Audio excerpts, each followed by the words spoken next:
प्यारे बच्चों, नमस्कार। हिंदी विषय में 10वीं कक्षा में हम पढ़ रहे थे काव्य भाग, और काव्य भाग के अंतिम जो कविता है प्यारे बच्चों, हम उसमें आ रहे थे। देखिए, इससे पहले हमने सारी कविताएं कर ली हैं। इसके बाद हम अंतिम कविता में आ रहे हैं। इस कविता को ध्यानपूर्वक सुने, समझें और इसके प्रश्न उत्तर अपनी कॉपी में लिखें।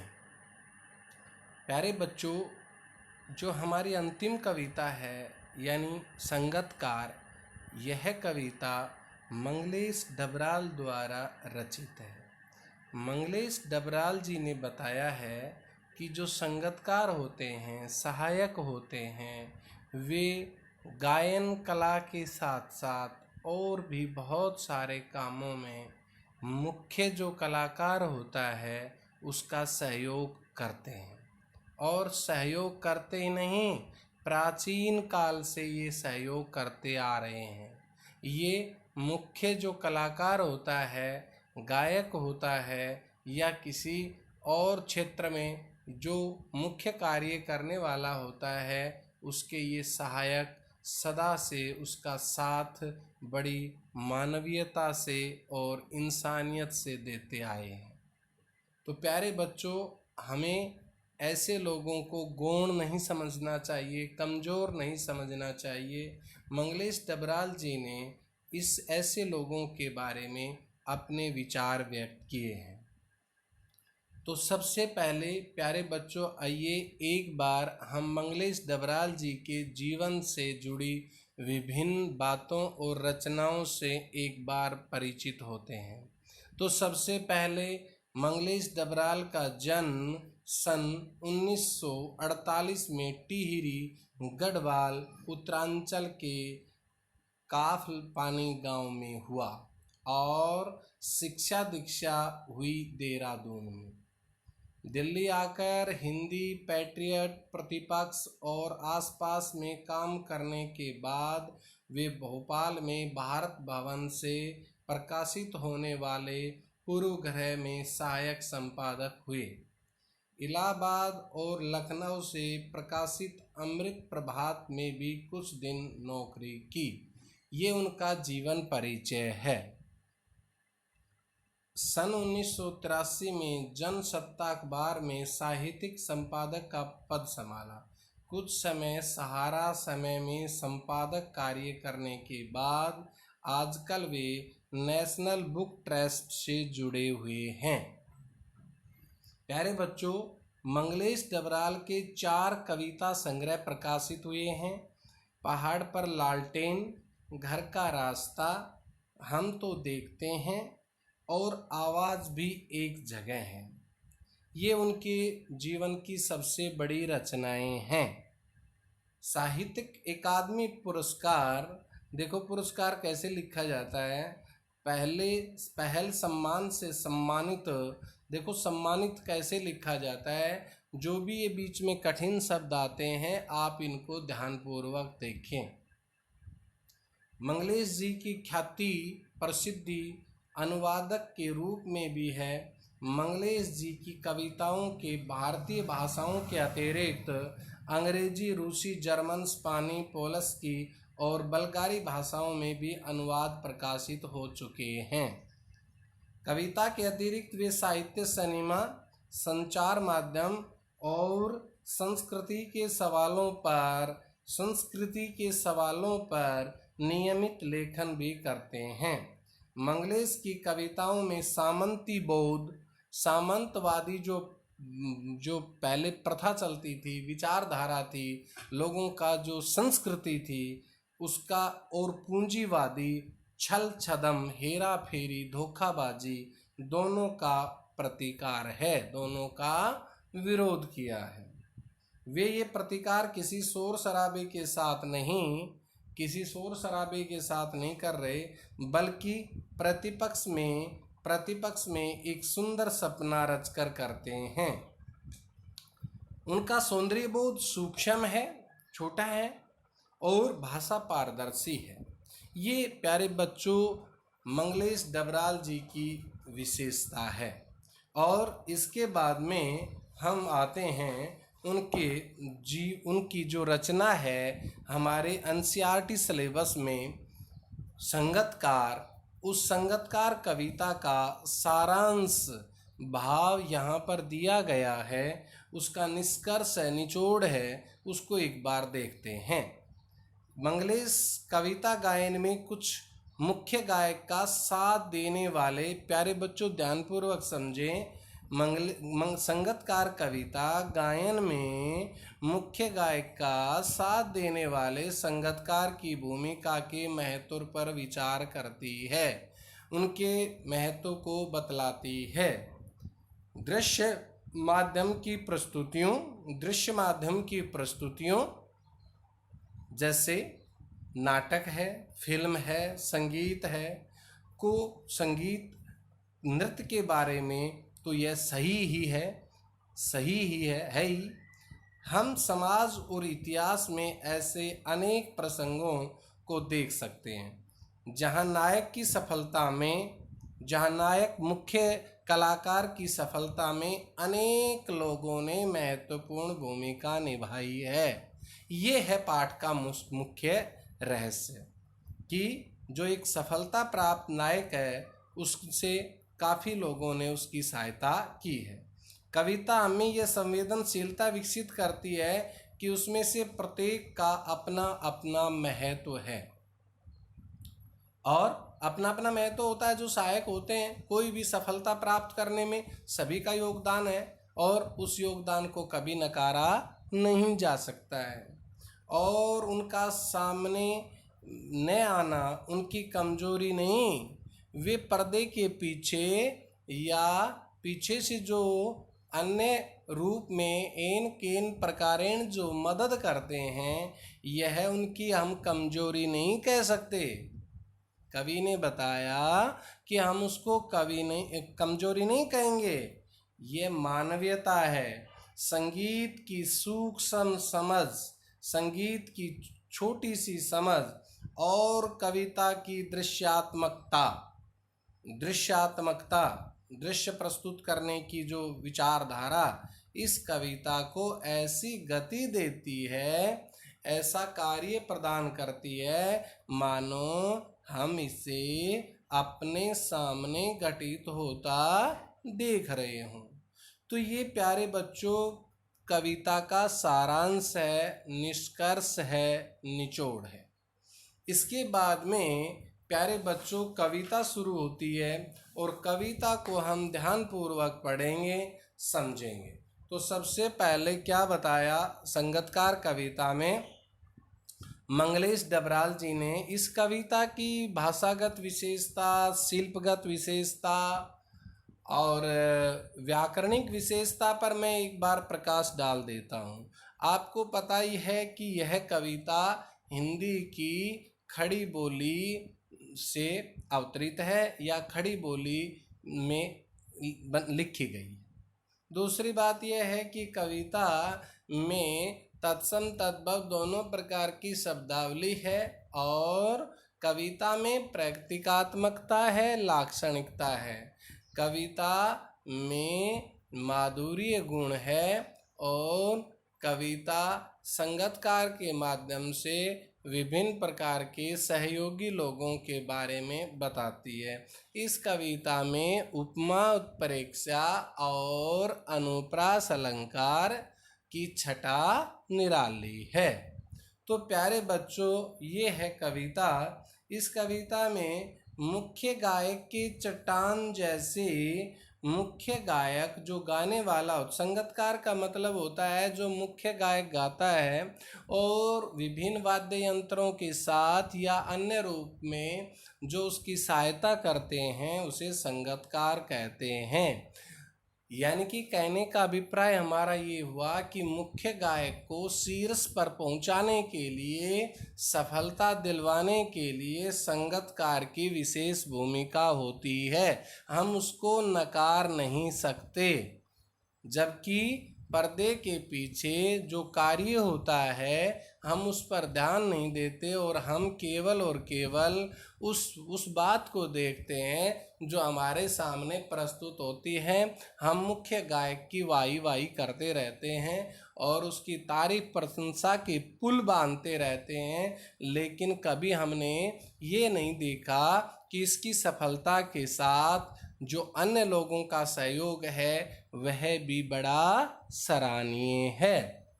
तो प्यारे बच्चों, इस कविता में बताया मुख्य गायक के चट्टान जैसे भारी स्वर का साथ देती।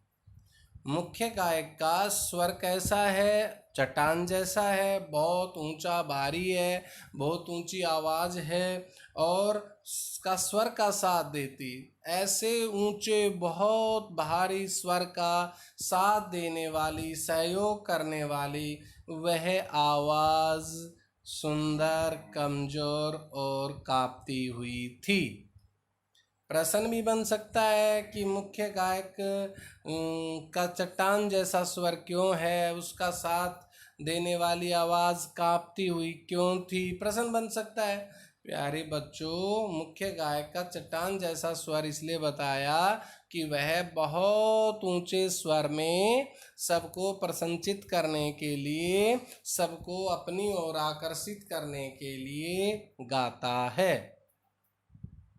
और वह आवाज़ सुंदर कमज़ोर इसलिए थी, उस आवाज़ में इंसानियत और मानवता थी, क्योंकि वह आवाज़ मुख्य गायक का सहयोग कर रही थी। मुख्य गायक का छोटा भाई है।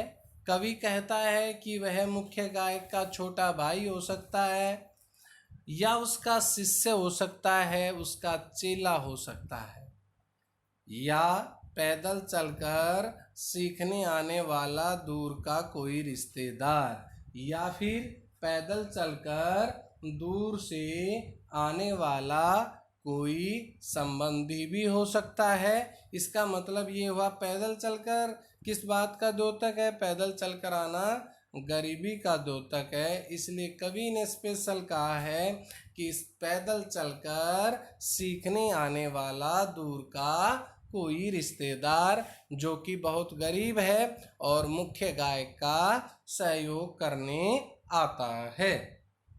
तो यहाँ से एक पैरा बन गया प्यारे बच्चों। इसके जैसे प्रश्न बनेंगे तो मैं एक बार प्रश्न पे चर्चा करता हूँ। जैसे इसमें प्रश्न छांटने के आते हैं, यानी कि जो अर्थग्रहण संबंधी प्रश्न आएंगे।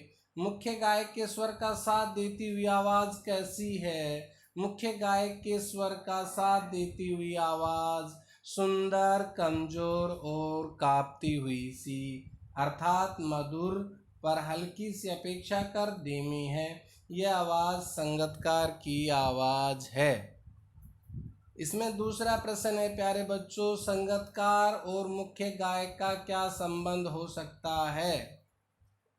कवि गायक व संगीतकार के संबंध से पूर्णतः परिचित नहीं है, इसलिए यह अनुमान लगाते हुए कहता है कि संगीतकार मुख्य गायक का अनुज, छोटा भाई, शिष्य, चेला अथवा दूर से पैदल चलकर आकर संगीत सीखने वाला कोई रिश्तेदार हो सकता है। इसका तीसरा प्रश्न है, जैसे प्रश्न पैरे में से छांटने के लिए बता रहा हूँ मैं, कि काव्यांश से दो ऐसे शब्द छांटिए जो मूलतः हिंदी भाषा के नहीं हैं।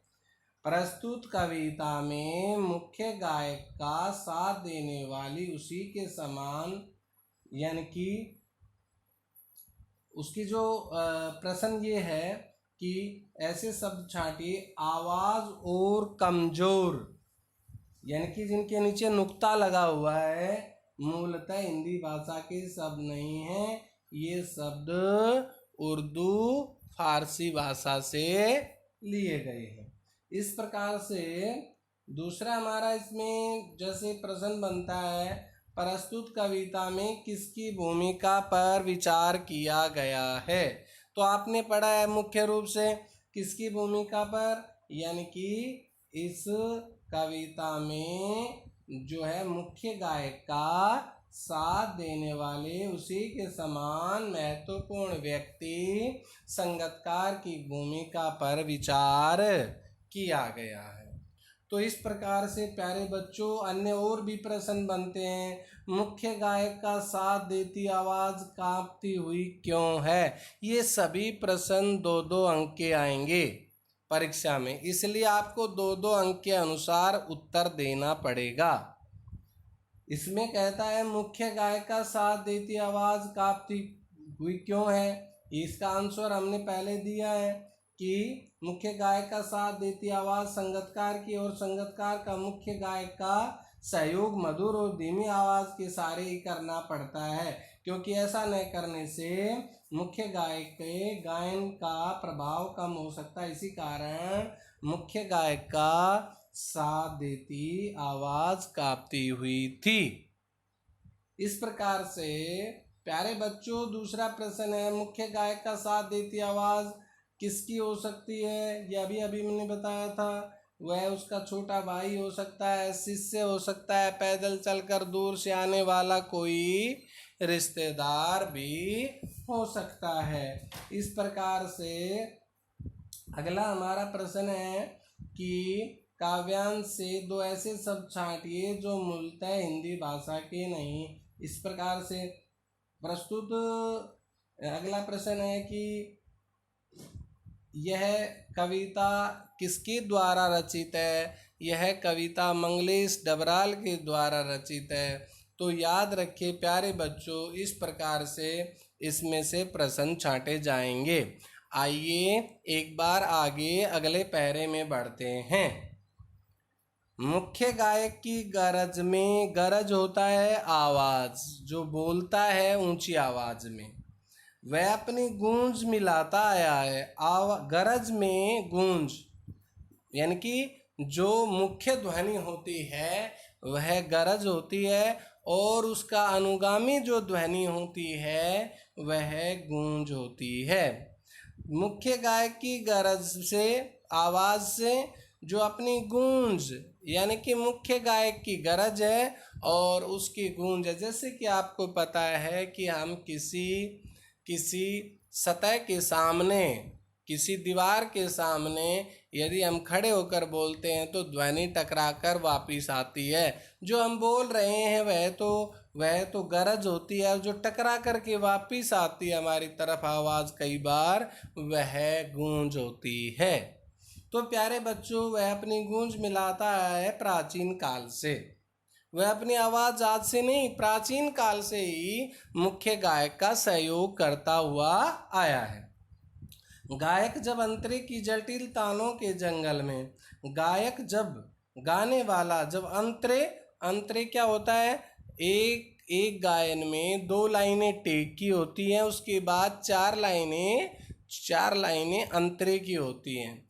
अंतरे में कई बार और भी सारी बातें बताते हुए चला जाता है मुख्य गायक दूर तक, यानी कि बहुत दूर तक चला जाता है। ऐसे समय में देखो कितनी अच्छी बात कही है, गायक जब अंतरे रूपी जटिल तानों के जंगल में, रूपक अलंकार का उदाहरण है। अंतरे रूपी जटिल तानों के जंगल में यानी कि जो मुख्य टेक को छोड़कर जो 4 लाइनें होती है, उन 4 लाइनों में जब वह खो चुका होता है या अपने ही सरगम को लांघकर या अपने ही स्वर को लांघकर, अपने ही सरगम स्वर को लांघकर चला जाता है भटकता हुआ एक अनहद में, एक दूर अनहद पर भटकता हुआ चला जाता है, तब संगतकार ही स्थाई को संभाले रहता है। ऐसे में संगतकार ही वास्तविक टेक को, स्थाई भाव को संभाले रहता है। वह अन्य बातें बताने लग जाता है मुख्य गायक, तब फिर से टेक को उठाने का कार्य वैसी टेक में, वैसी धुन में कौन उठाता है उसको? संगतकार। संगतकार की भूमिका बहुत ही महत्वपूर्ण होती है। तब संगतकार इस स्थाई को संभाले रहता है, वास्तविक टेक को वही संभाले रहता है। जैसे समेटता हो मुख्य गायक का पीछे छूटा हुआ सामान, मानो उत्प्रेक्षा अलंकार, जैसे कि जगह मानो समेटता आ रहा हो मुख्य गायक का पीछे छूटा हुआ सामान, ऐसा लगता है। यानी कि पूरी पंक्तियों को दोबारा से दोहराने का काम संगतकार करता है, इसलिए संगतकार ऐसा लगता है जैसे वह उसका पीछे छूटा हुआ सामान समेट करके आ रहा हो, जैसे उसे याद दिलाता उसका बचपन, उसे याद दिलाता है उसके बचपन के जीवन की बातें, जब वह नौसिखिया था, अर्थात बहुत सारी गलतियां करता था। जब वह गलतियां करता था तो उसको एहसास करवाया जाता था। ऐसे में आज भी मुख्य गायक जब गलती करता है तो संगतकार उसको एहसास कराता है, समझाता है, उसकी गलतियों से उसे अवगत करवाता है। तो प्यारे बच्चों, इस तरह के प्रश्न हम अगले वीडियो में करेंगे। इसको ध्यानपूर्वक सुने, समझे, आपके लिए बहुत महत्वपूर्ण कविता है, इसको समझना अनिवार्य है। धन्यवाद, नमस्कार।